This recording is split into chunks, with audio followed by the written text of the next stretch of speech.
As we near the end of time, as we near the end of this age, the Kali Yuga,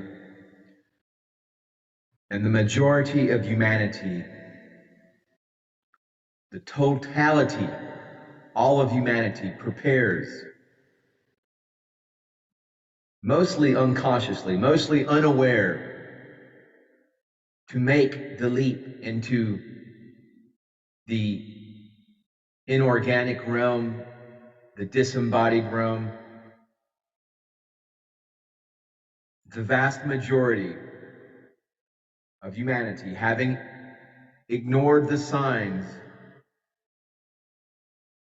still trying to sit in the middle, on the fence, neither hot nor cold, the vast majority of humanity no longer has the option of sidestepping this twister, this wall of chaos that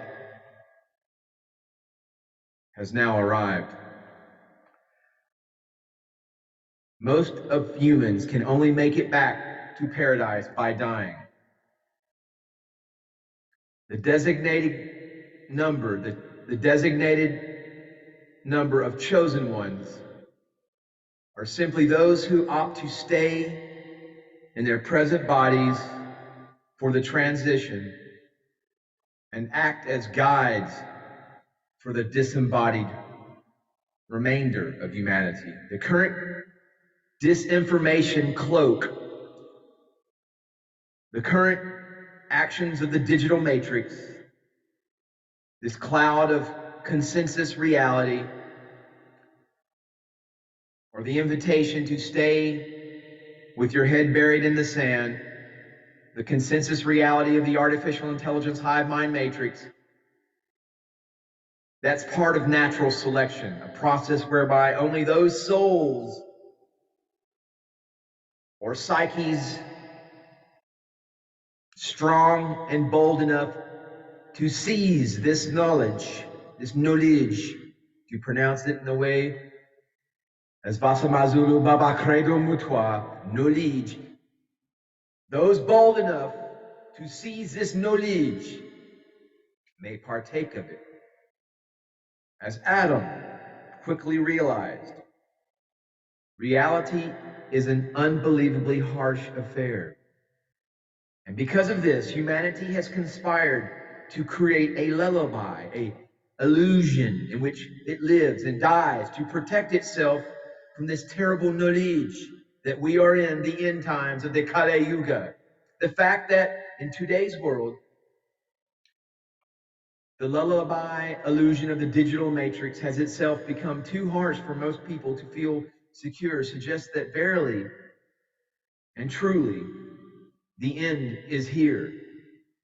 As Adam well knew, and then promptly forgot, the universe is not mental, but organic, a garden.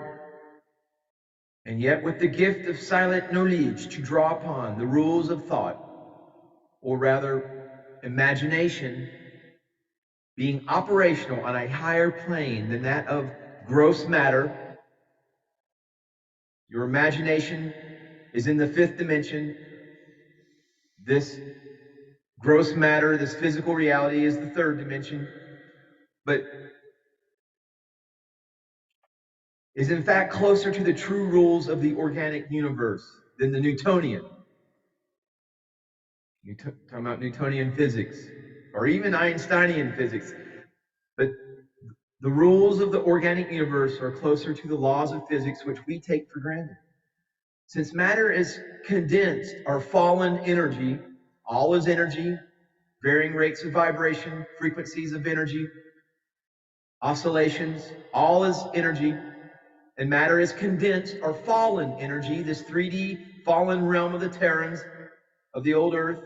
All organic life forms are made up of this same plasmatic substance, which is essentially the stuff of dreams.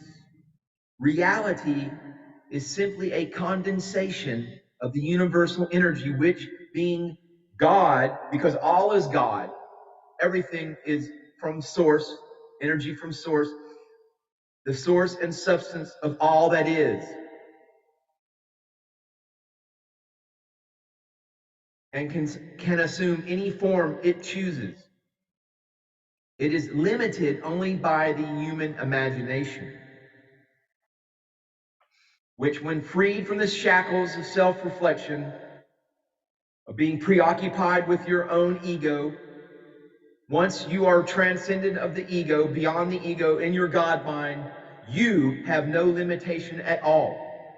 If there are no limits to what is or can be experienced in infinity, clearly there are no criteria by which to decide what is real and what is not. When Adam named the animals in the garden, he gave them their natures and made them part of his reality. Likewise, dear esteemed, honorable, noble, and notable viewer, we must simply follow our predilection, bearing in mind that the choice of an isolate, soliloquist existence in hell is juxtaposed with the option of harmonious ecstasy within creation. We can live in a mosquito and snake-infested jungle, or we can lie down with the lion and the lamb in paradise.